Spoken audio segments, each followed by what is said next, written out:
the Tajaparu River in Amazonia, northern Brazil. Jesse, aged 14, and Lizette, 11, are trying to grab hold of the boat. This is not a game. It's work. They're not the only ones working the river traffic. Other kids catch a ride to the passenger ferries.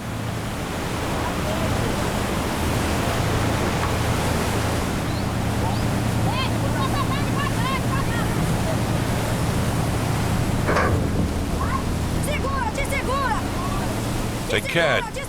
Careful, watch it. Come on, get on. Get up.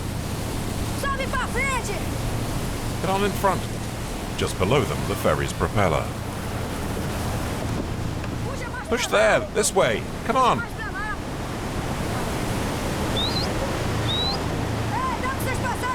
Put the rope this side. The swell's too strong, the canoe will tip.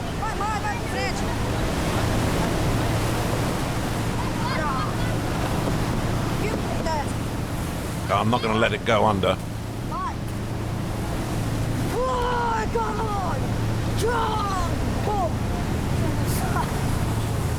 Risking death just to make a few pennies selling jams and sweets.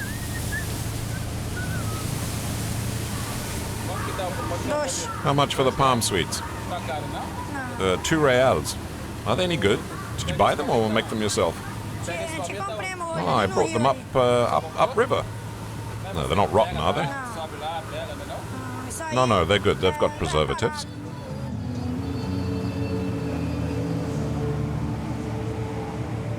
This sort of commerce is unique to this stretch of the river. Here, the Tajapura is at its narrowest, and the boats pass close to the shore. It's the best place for the little canoes to do business. About a dozen canoes have fastened onto the Bom Jesus. The ship's captain maintains speed. He has a schedule to keep to. Palm sweets. I'll take one. Well, that's 2 reals.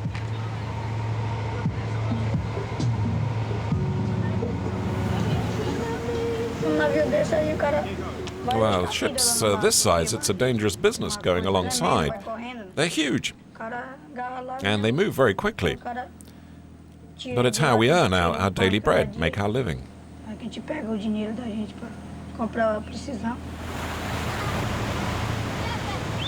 Jesse and his friends know all the large boats they make their livings from, and their crews. Give me something to eat.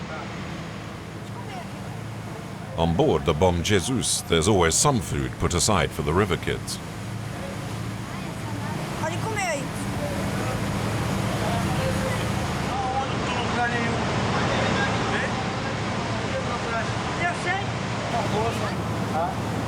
You know, sometimes there are accidents. We try and help them out.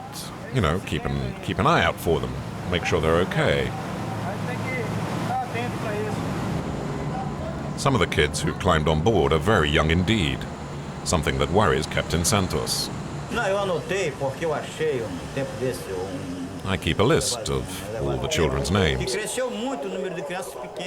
seems to be more and more of them lately.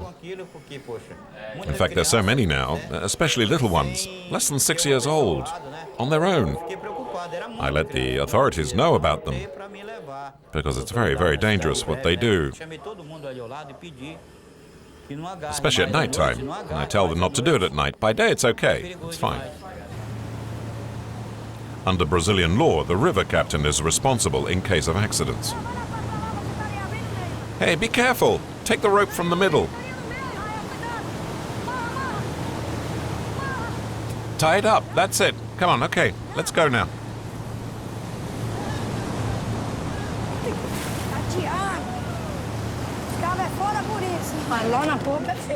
It's very dangerous, especially at the stern.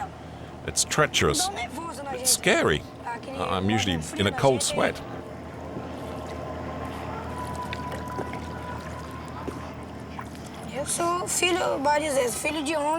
I'm big enough to work on my own now.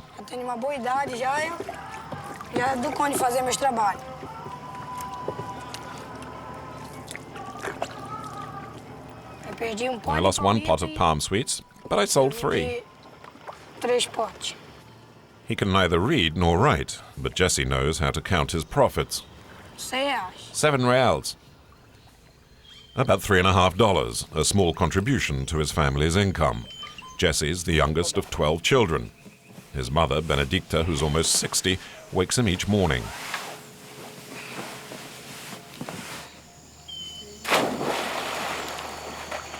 Jesse's lived in this house on stilts all his life. It's a life that revolves entirely around the river.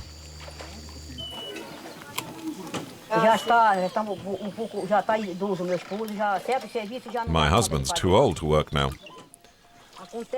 Sometimes we get up in the morning and there's nothing to eat for the whole day. We hope there'll be something for the next day. It's just the way it is out here. Sometimes we eat, sometimes we don't.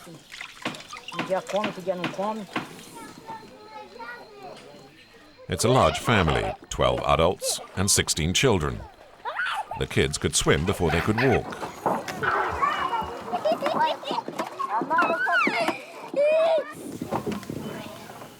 Jesse's grandfather settled here from Portugal at the turn of the last century, during the rubber boom, and later during the expansion of the logging and timber industry. In the Amazonian basin, the rivers are the main arteries for virtually everything. This ship from New Zealand has come to pick up a consignment of tree trunks. The waterways a constant ebb and flow of people and trade. These barges are the public transport system. Bus, train and tram all rolled into one.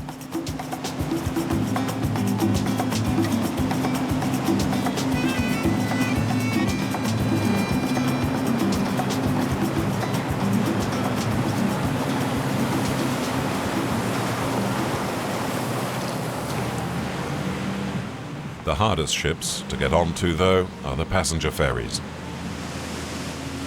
1,500 tons of iron and steel traveling at 30 kilometers an hour. Jesse knows the safest place to board is in the bow, far from the dangerous eddies at the stern. At the back, the last canoe is in trouble. It's slowly filling up.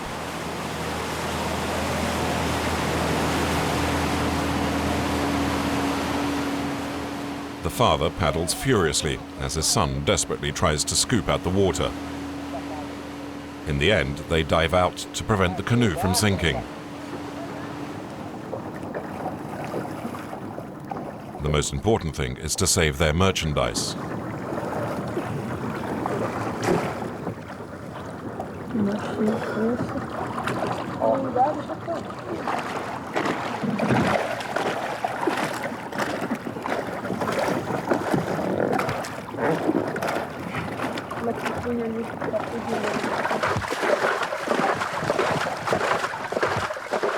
Meu filho.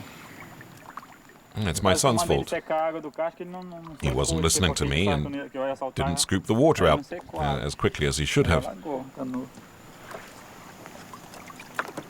I've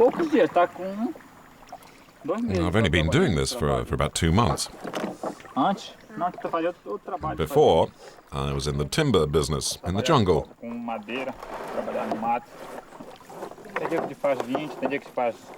I could make about $10 or $15 a day, or nothing at all, it depended. Do you make more now with your canoe? Yes, I earn something every day, at least, not like before. But today it's a big loss. I've lost all the money I had, about $10.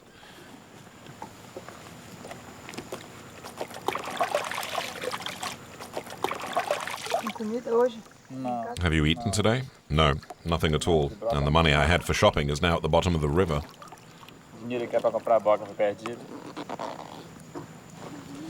Manuel Fernandez, his son, and the rest of his family hope the next day will be better and that there will be something to eat. On his boat, however, Jesse's still doing deals. Give me a dozen. That's $1.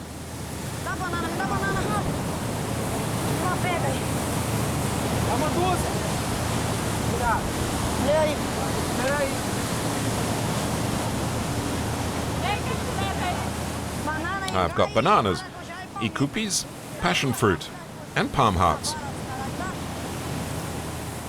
Some of the passengers, despite being fully aware of the risks kids like Jesse take, still try and haggle over the price. Hey, there's only 6 bananas. No, they're all here. 8 bananas. Give me a few more. No, that's it now. You wouldn't catch me doing that. It's too dangerous. If they fall, they could die. They'll be sucked under the boat's propellers.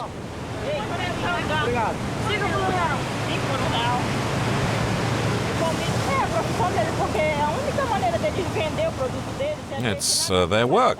They climb onto the boats that go up and down the river to Belém. It's part of the river trade. A river trade Jesse's been doing every day of the week since he was 10 years old. In all, he's only ever attended school for a month. It's an hour away by canoe.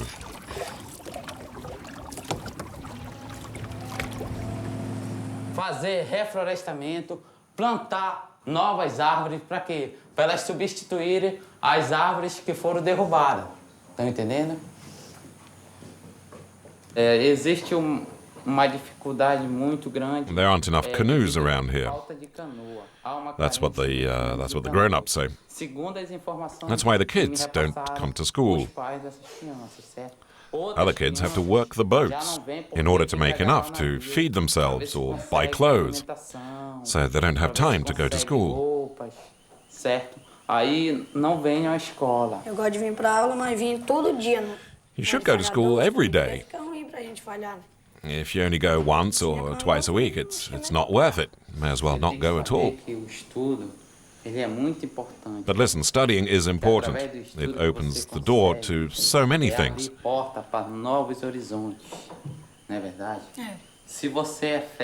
You're already good at getting onto boats, so if you knew how to read and write, you'd be a king. I'm ashamed that at my age I can't read or write. I don't even know how to write my own name.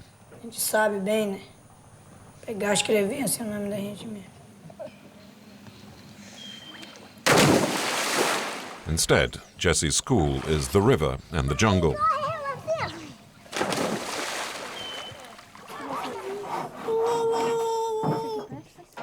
And his teacher, his elder brother, Toninho, who's 26 years old.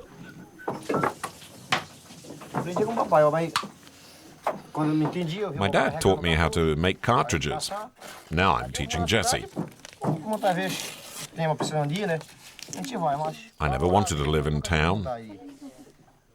We go when we need to, but I'm happy here. I've had some work offers in town, but I've turned them down. Here you're free to do what you like, when you like. Life's fairly calm here. You just need to know how to get by. I think it's important I learn to do many things, like my brother. How to build a boat, make things out of wood, clear the jungle, and work like that.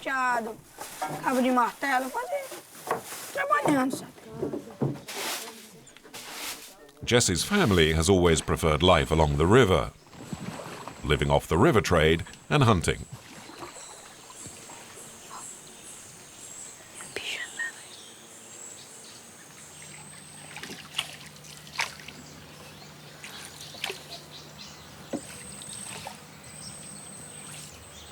Ali, ó. Tá aí, ó.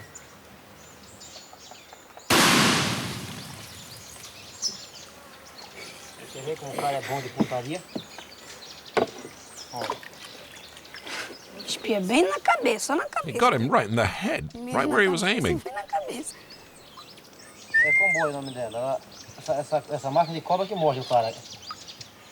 Ela morde o cara. That's a comboy, a poisonous snake. O cara passa, tem vez. Isso é bicho que o cara não pode deixar ela viva. Tem de matar. It's the kind of snake that will bite you straight away. Ela mata cristão. And if you're bitten, you'll die. Cristão, muitas vezes ela mata o cara.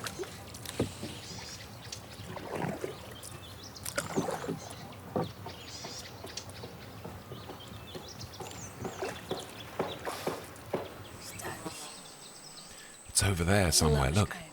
I'm going to go up and get it.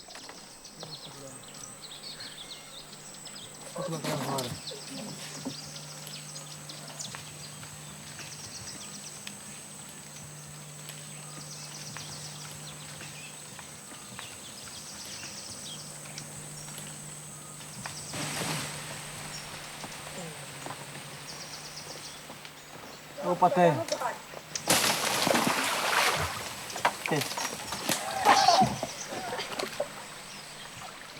Sloths fetch up to $15. They're considered a delicacy. This one, however, is too young, so he'll live to see another day. I've seen lots of kids my age in town, even younger, smoking drugs or sniffing glue. They hang around looking for things to steal. Sometimes the police arrest them. Never happens to me. I've got a mum and dad.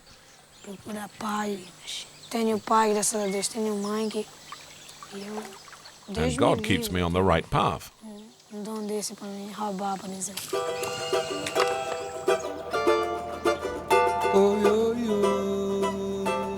On the ferries Jesse watches sail by his house every day are many who've come to seek their fortune in the heart of the Amazon forests.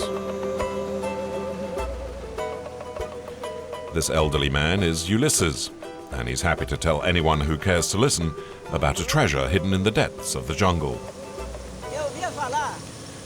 I've heard that along the river Juma, there used to be an old gold mine, a real El Dorado right in the heart of the jungle.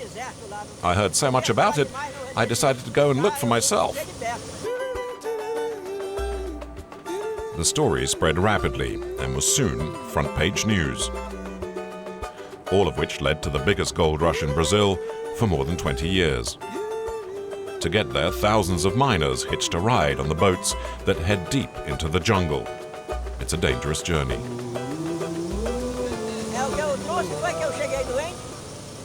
I got real sick down there. Stomach pains, fevers. I think it was malaria. In the end, I had to give up. I went back home.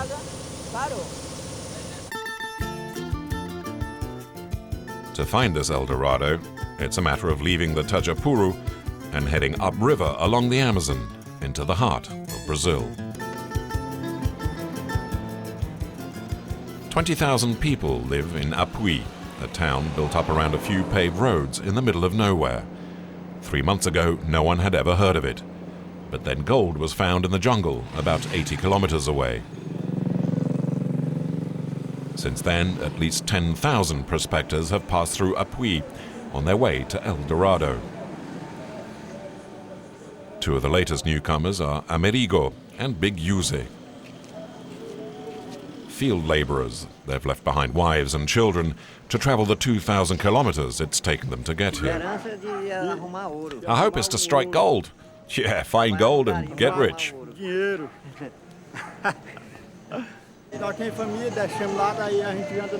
We've left our families back home to come and look for the gold in order to feed our children.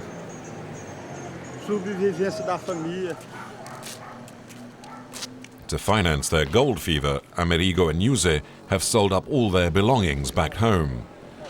All they've left their families is a TV set and a sack of rice. 10 days into their journey, and they're already short of money, which might make renting a four-wheel drive for the final leg of the journey a problem.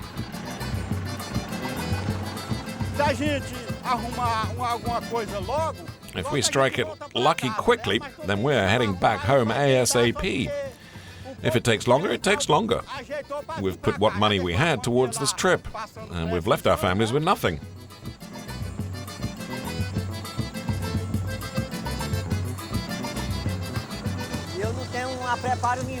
I've no experience of being a miner or a prospector.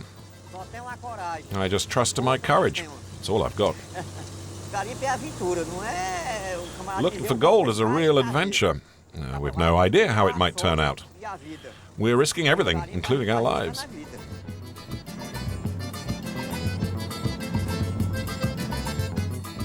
At the end of the track, a row of tents on the riverbank. But the journey still isn't over. This elbow of water juts into the jungle. It's the River Juma that leads to El Dorado. To go any further, you need to pay. The ticket to a dream is about $20 for a 2-hour boat ride.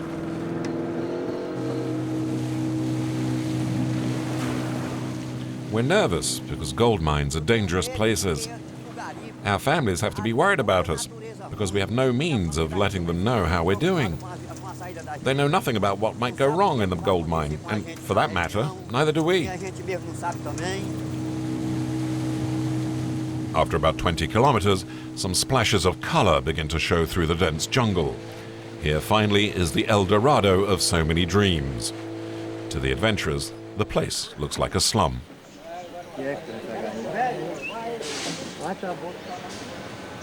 Makeshift huts, plastic bags as roofs. About 3,000 or 4,000 people live here.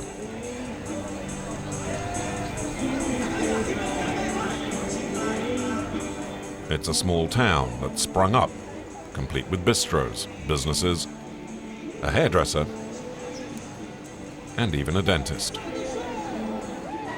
Generators provide power, and it's even possible to catch the latest football matches. The bingo is about to start. Win a 50cc motorbike. Buy your cards right now, friends. The minimum wager is 1 gram of gold per card. Here, the currency is literally gold dust. No effort is spared to ensure the miner's gold doesn't remain with its rightful owner for long. Amerigo and Yuze are a little lost. This is not what they expected to find.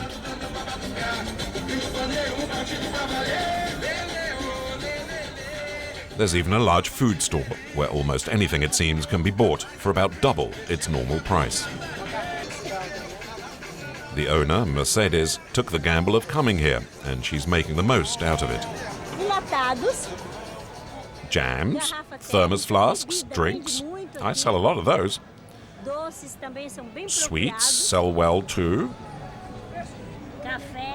Coffee, soups, noodles.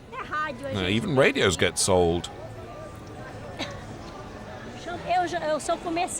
I've been in the business for a long time. It's in my blood. I love selling stuff. But here it's in gold, where the real money lies. Which is how Mercedes makes her biggest profits, by buying up the miner's gold for cash. Almost $20 a gram, which she later sells on at a 10% profit. Amerigo and Yuze stick it out. El Dorado seems to hold its promise. There's gold for everyone, including for the new arrivals. And there's no time to lose. They head for the main seam, some 3 kilometers along this jungle path.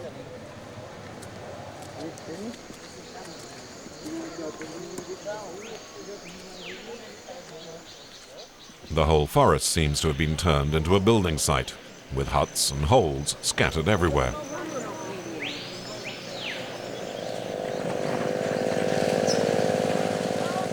Just 3 months ago, this gentle river flowed through virgin jungle. Today, it's a battleground between man and nature as the prospectors sift through the earth 12 hours a day. And colleagues pan the dirt through the water in the hope of finding a few specks of gold. Blinded to danger in their frantic search for gold, some risk being swallowed by the very earth they're exploiting. I've been digging for 6 days. 6 days of hard work. So far, we haven't found much gold. But we're hopeful. It's there somewhere, because we've already seen some flecks.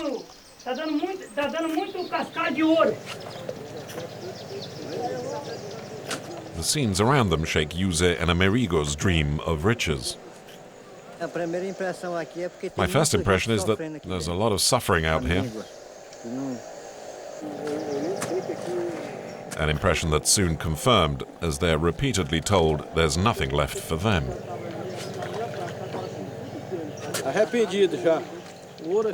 I'm sorry to have come all this way. There's hardly anything here.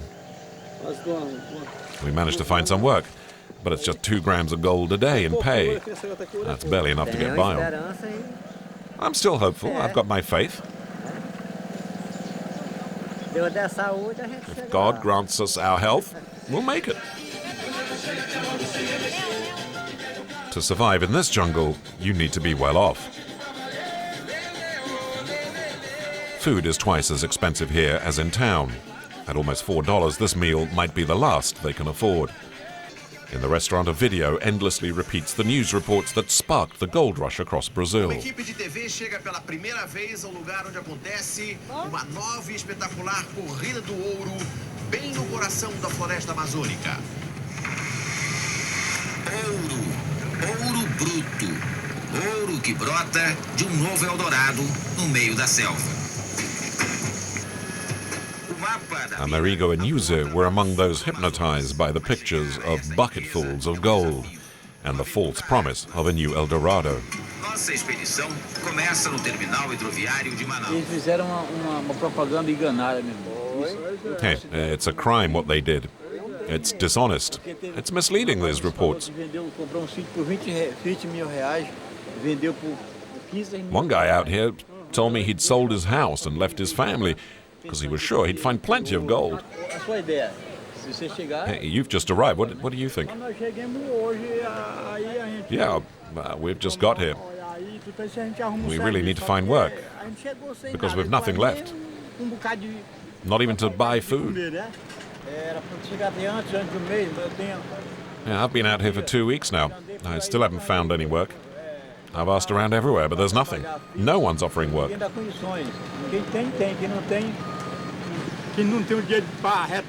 haven't even got enough money to go back. We're going to have to scrape a living just to leave. Scraping together enough just to leave is something Maria knows all about. She survives by selling alcohol to the gold hunters. Olha 51, vai querer ou não vai? Cachaça! Buy my cachaça! Já tô morto de cansado. Help me out, brother. Don't you have any money to buy anything? Eu ando e volto pro mesmo lugar.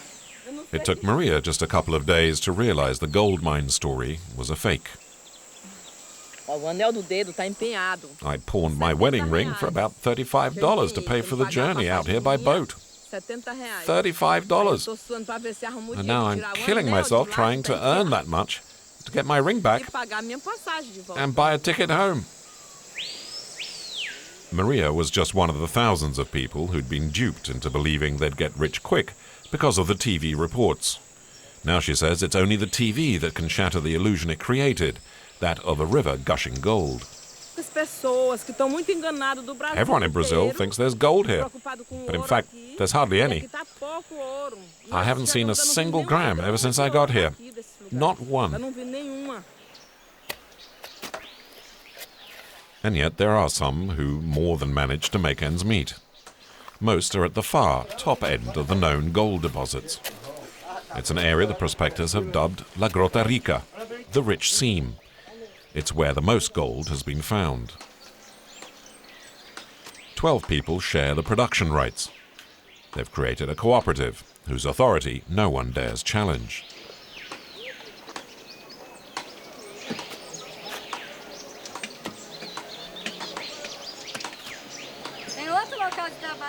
Luciana is one of the 12 owners. A nanny back home in town looks after her 3 children. She's become a respected businesswoman. We dug up this part of the mountain, and we put all the earth over there.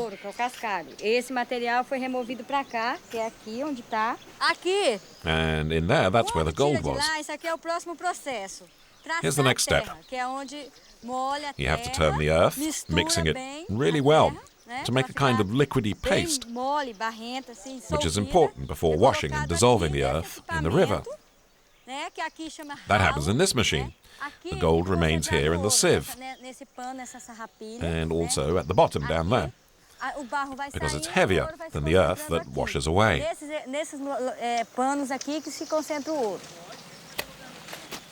This method means Luciana's workers never see even the tiniest speck of gold. That remains hidden from view in the sieve. The only way to recover the tiny pellets of gold is to stop the machine and dismantle part of the equipment. A privilege shared only by the owners. Luciana is unwilling to say exactly how much money she makes. I can't give you exact figures of what I earn. It depends. You never know how much gold you'll find.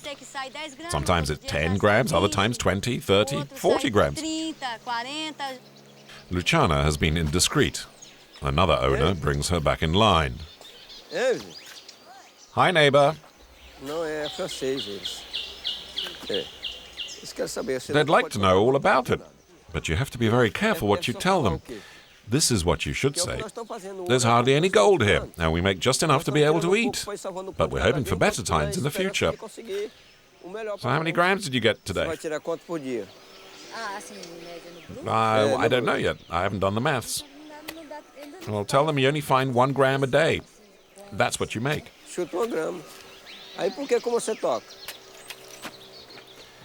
But Luciana has admitted to finding between 10 and 40 grams a day.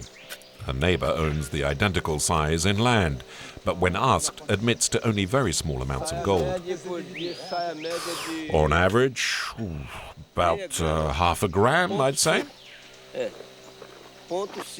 Half a gram? Yeah, just 0.5. 0.5 of a gram a day. 0.5 por dia. We get buckets full of gold here. Don't say that. Well, in some places we do. Listen, the truth is we're all pretty poor up here. We're trying to earn enough to feed our families. We've got families, kids, wives. And that's about as much as the owners will say.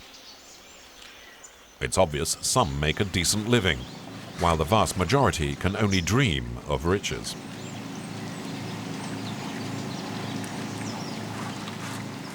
For those who do find the odd gram, the night gives rise to some terrible temptations.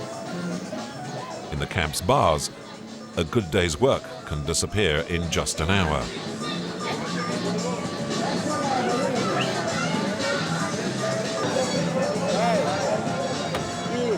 Improvised casinos are set up, and one roll of the dice will decide whether you keep your pay or not. As always, it's the bank that stands to win the most. And for those who can afford them, there are even a few girls available.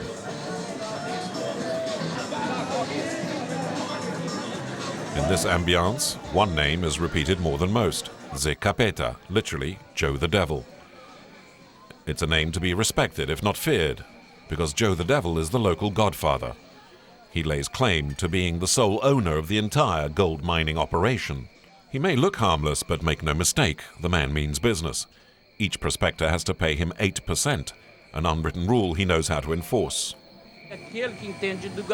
Those who know the rules around here know the boss's cut is not up for discussion. But unfortunately, in the early days of the gold rush, there were a few who caused me some problems.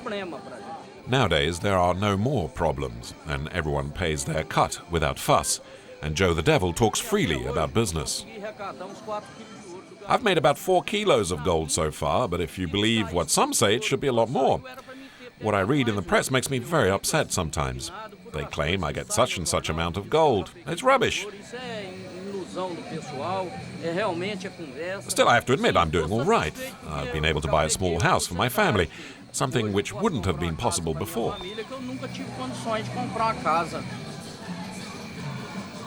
The 4 kilos of gold Joe the Devil admits to making is nevertheless worth nearly $80,000. For Jose and Amerigo, that amount of money is virtually inconceivable. Their last banknotes spent, they've found no one willing to hire them and have made their way back to the riverbank at the lower end of the shantytown. If we had the money, we'd have left by now. But we don't, so there's not much we can do. It's a nightmare. Everything we dreamt about, hoped for, it's just in tatters. We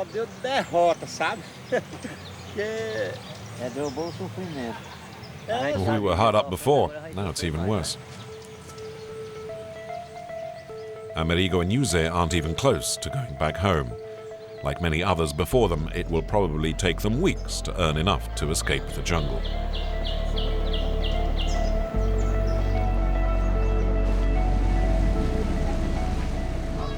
Back on the Tajapura River and the young canoeists. A short distance from Jesse's house, a group of beggars has shown up.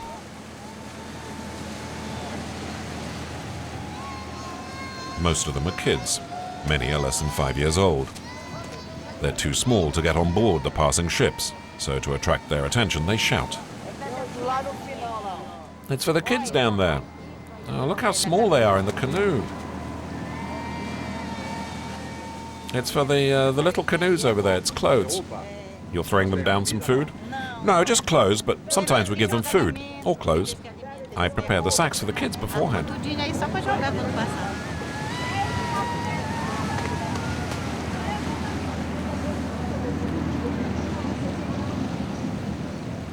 Further down, the young river traders are as numerous as ever.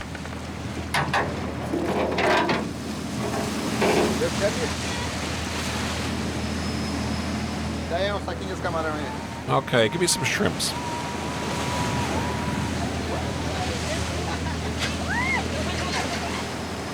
About a dozen canoes have fastened themselves to the ferry, but oddly, Jesse is absent.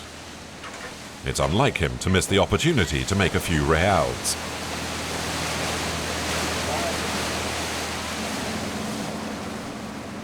Something's changed on the river. The ferries still allow the kids to climb aboard, but the crewmen on the merchant ships and barges have become less accommodating. These kids will soon find out for themselves. On the barge, they're not welcome.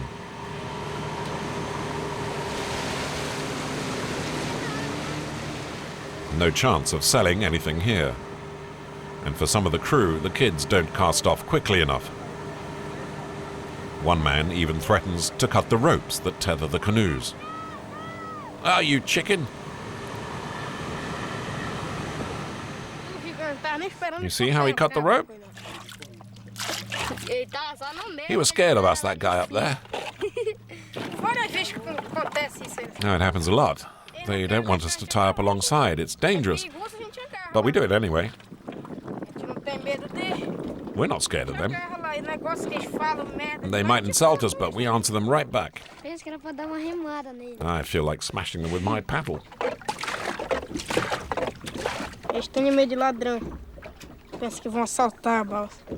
Yeah, they're scared of thieves. They think we're going to loot their barge. Sometimes they even pull guns on us just to scare us. And we tell them, all right, go ahead, shoot. And then we wave our machetes at them, and they back off. They're scared. The crews, however, have good reason to be cautious. Over recent months, incidents of piracy have increased on the river. Bandits who hold up the merchant boats at gunpoint during the night use the same type of canoes as the kids. On the barges, everyone is on edge. No one's allowed on board at nighttime. No one.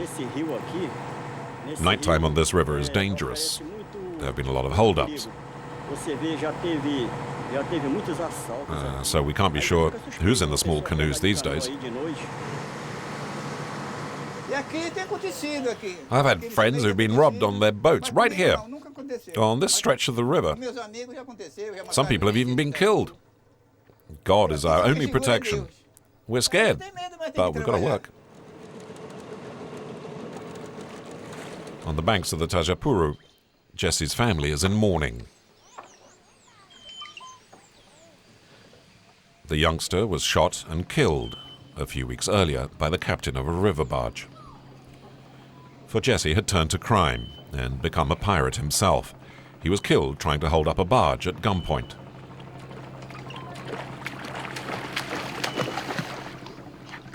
Claudio, one of Jesse's older brothers, also took part in the robbery attempt, but could do nothing to save his brother. He was fastening his canoe to the side of the barge, and then he climbed on board, and someone shot him. At first I thought he was joking about being shot, and I told him to shut up. But he insisted that he'd been shot. The bullet hit him in the throat, but I couldn't see the wound because he had his hands over it. He ran and jumped into the water. When he surfaced, the guy on the boat shot him again in the back.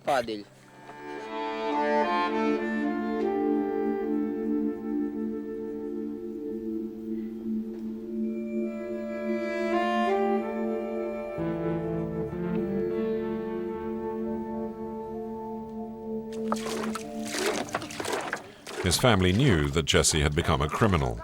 Benedicta, his mother, always felt that things would end badly.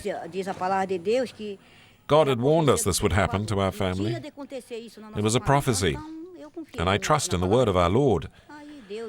So I'm resigned to it. Thanks to God, I have the strength.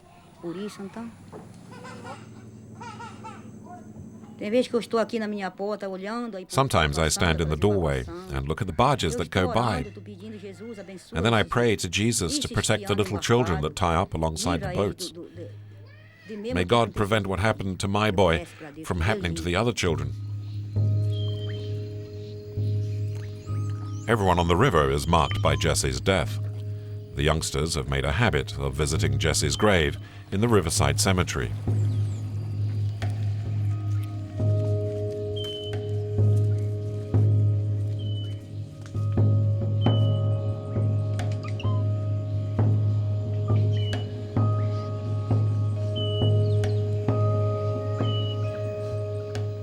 Misael, 13, was Jesse's favorite nephew.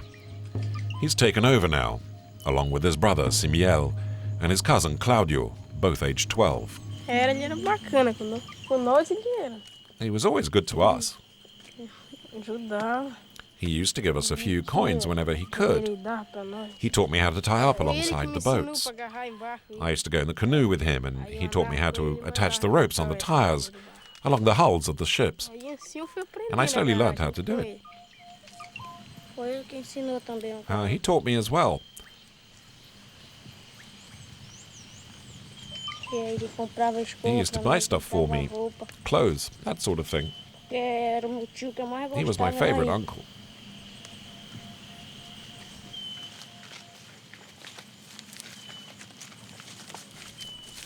Despite the incident, life and trade on the river must go on. For the children of the Rio, there's no alternative. The best-selling item is the ingas, a jungle fruit that's only found around this stretch of the river, and which is much in demand with the passengers on the ferries. Misael, Claudio and Simiel know where to find them, but it's a dangerous harvest. The fruit is found only at the top of some trees, often more than 30 meters above ground.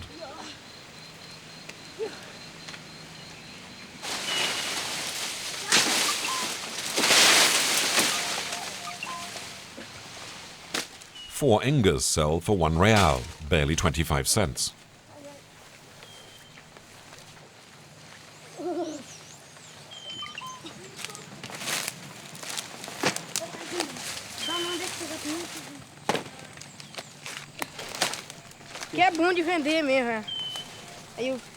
It sells really well because the people on the boats love them.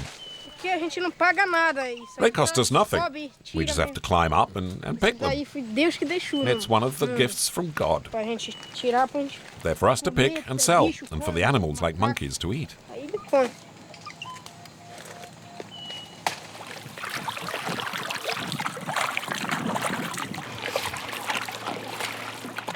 The Manaus ferry is on time.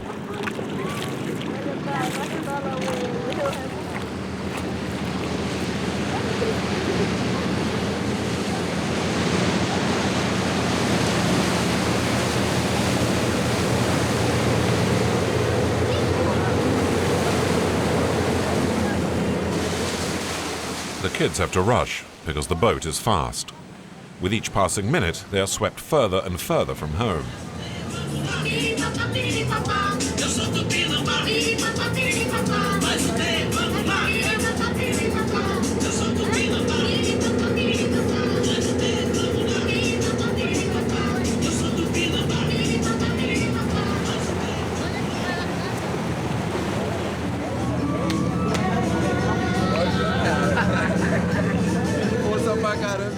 you're strong, you are. Oh, this is much better than what you find in the shops. These are the real things. In half an hour, the kids have made barely $4. Only 7 reals, not 8. My brother's made some money too. The kids have followed the ferry for 15 kilometers downriver. To avoid having to paddle all the way back, Misael and the others hitch a ride alongside a barge heading upriver.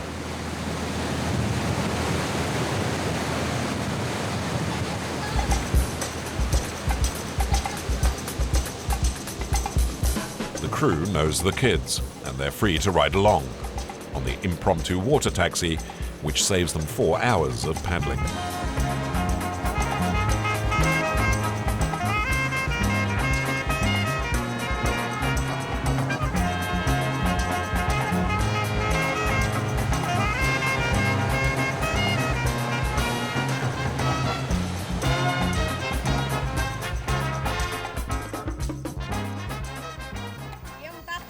We've caught an armadillo.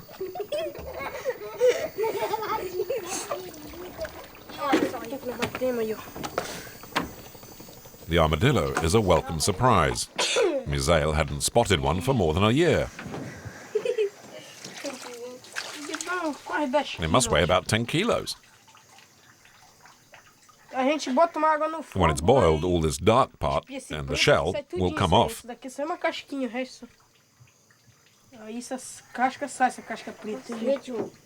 It'll go in the pot, and when it's ready, we'll eat it.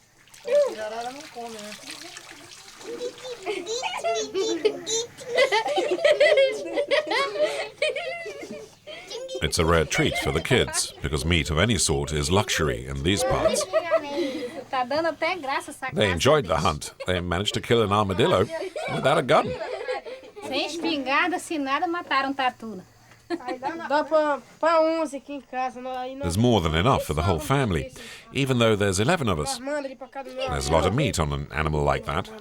We'll give some to our cousins. There'll still be enough left over. The next day, there'll be plenty to go round. Overexcited by the hunt, the kids have no intention of going to sleep yet.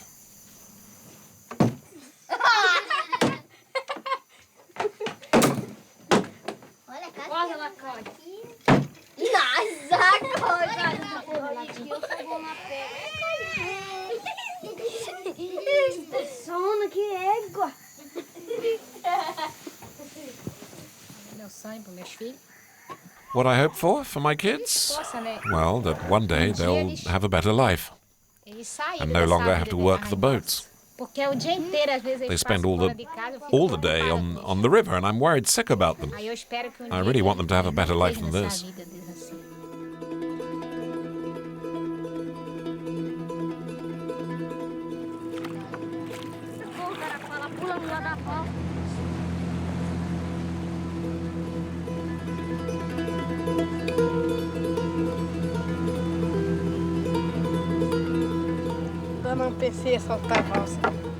I don't want to rob the barges, become a pirate. There's no point. When I grow up, I want to work in the timber industry. There's decent pay every month, and it's honest work.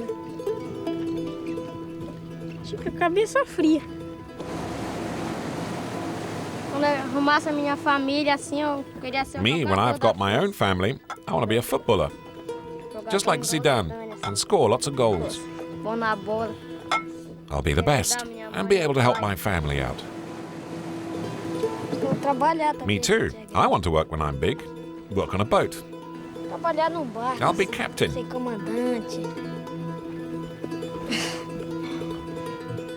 And I'll get married.